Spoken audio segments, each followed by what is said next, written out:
In today's math lesson, we're going to solve one-step linear equations. The theme of this lesson is to do the opposite to get rid of it. To make this happen, we look and see what a number is doing in relationship to the given variable. It might be adding, subtracting, multiplying, or dividing. It might be being squared or being square rooted. So the opposite of adding is subtracting, and the opposite of subtracting is adding. The opposite of multiplying is dividing. The opposite of dividing is multiplying. And the opposite of a square is a square root, so the opposite of a square root is a square. In example 1, we're going to solve for m, having been given 2m equals 12.36.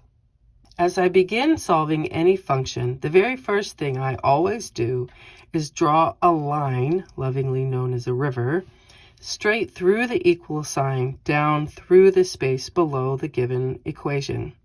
This will clearly show us the difference of items and terms on the left side of the equation versus the right side of the equation. A quick thing that we must remember: a letter and a number that are side by side are multiplying. So, using that piece of information, let's go look at our particular equation to solve. So we have 2m equals 12.36, and the 2 and the m are side by side. So therefore we know that they are currently multiplying. And from the introduction, we know that the opposite of multiplying is dividing, which we show in algebra by just putting a dividing bar, much like a fraction, below our terms. And then we simply divide this 2 on the left side of the equation so that they will cancel out. And what you do on one side of the equation, you need to do to the other side of the equation when getting rid of things, when canceling them out on that one side. As a result, we can then see that m is equal to 6.18 when you finish your dividing. And there you go. In example 2, we're going to solve for t, having been given t plus 2.44 equals 8.44. Again, I start every equation that I need to solve by drawing a line down through the equal sign and the space below it to clearly denote the left side of my equation from the right side of my equation. So let's look at this particular equation and see what's happening. Here's t, the variable that I need to solve for, and we can see that it is being added to a 2.44. So this is what I need to get rid of so that t can be solved for.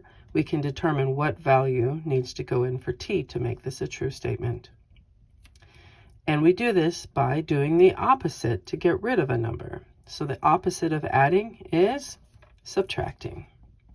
And we have learned that what you do on one side of the equation, you must also do to the other side of the equation in order to solve. So the 2.44s cancel out, which was the intended purpose of subtracting them on the left side of the equation, leaving you with t is equal to 6. And there you go. In example 3, we're going to solve for y, having been given y divided by 3 is equal to 3.5. After having drawn the line down through my equal sign in the space below my problem in order to solve, we have to understand what is happening here on the left side of our equation where our variable is right now. Things that we need to remember.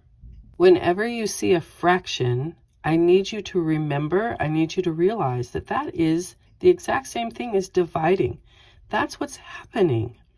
So this y over 3 is really y divided by 3. So any number or any value for that matter. It could even be a variable. But a number sitting underneath a fraction is dividing. Thus, this 3 is currently dividing. So let's solve for y and get rid of that 3. Since the opposite of dividing is multiplying, that's what we need to do. We need to multiply by a 3. And what you do on one side of the equation, you do to the other side of the equation. And we did that to make these 3's cancel out, thus leaving the y alone, and we can solve for it. So 3.5 times 3 is equal to 10.5. And there you go. In example 4, we're going to solve for k, having been given 4 equals k minus 3. As always, we start by drawing the line down our equal sign. But we realize this time that our equation looks a little bit different.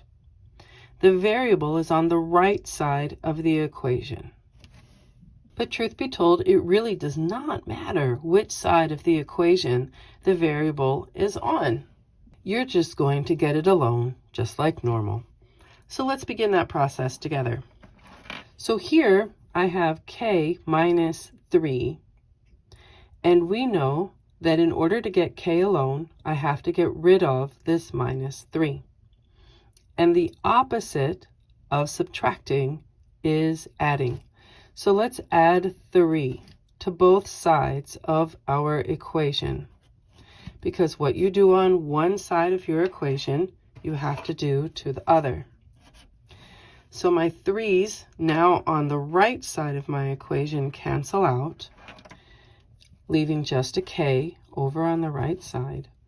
And when we do the addition on the left, 4 plus 3 is 7. And there you go. On our fifth and final example, we're going to solve for u, having been given 40 equals u divided by 4.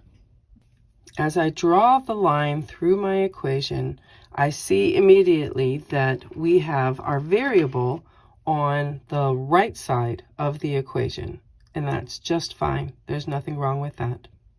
We also again see that there is a fraction here on this equation, and we remember from a previous example that a fraction is the same thing as dividing. So let's get rid of this 4 so that we can solve for u. And the opposite of dividing is multiplying, which we show with our parentheses. And what you do on one side of the equation, you have to also do on the other side of the equation.